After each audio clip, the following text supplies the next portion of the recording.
किसी विषय संबंधित विचारों व भावों को कम से कम शब्दों में लिखना अनुच्छेद लेखन कहलाता है।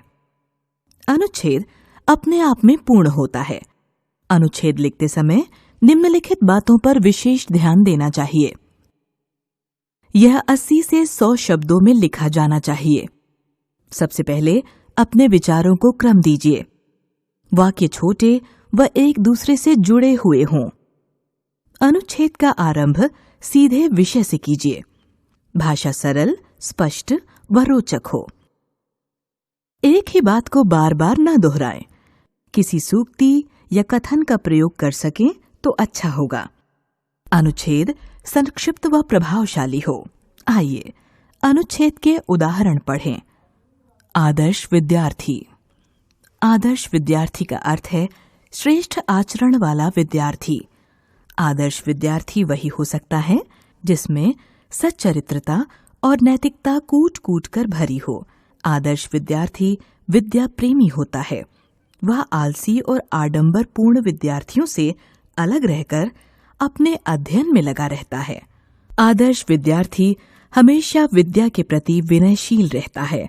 आदर्श विद्यार्थी के जीवन का यह भी उद्देश्य होता है कि वह आदर्शवान और सच्चरित्रवान बनकर अपने पास पड़ोस में अन्य विद्यार्थियों को अपने नैतिक गुणों से प्रेरित और प्रभावित भी करे। वह अपने नैतिक गुणों के विस्तार के लिए नियमित कार्यक्रम के अनुसार अपना जीवन बिताता है। संतुलित आहार ग्रहण करता है। आदर्श विद्यार्थी किसी प्रकार के गर्व और आत्म प्रशंसा से दूर रहता है। आदर्श विद्यार्थी अपने नैतिक आदर्श के फलस्वरूप सबके मन पर छा जाता है और समाज तथा राष्ट्र का भावी कर्णधार बनता है। मेरे जीवन का लक्ष्य। मानव महत्वाकांक्षी प्राणी है। उसका लक्ष्य अपने जीवन को सार्थक बनाना है। जिसके हृदय में दृढ़ संकल्प, अदम्य साहस और काम करने की लगन होती है, वह अपने जीवन के लक्ष्य को पूरा कर लेता है।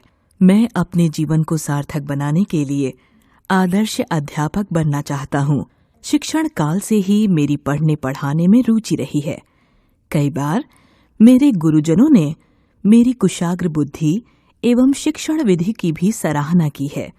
आदर्श अध्यापक के गौरवपूर्ण पद को पाना उतना ही कठिन है जितना कहना सरल है।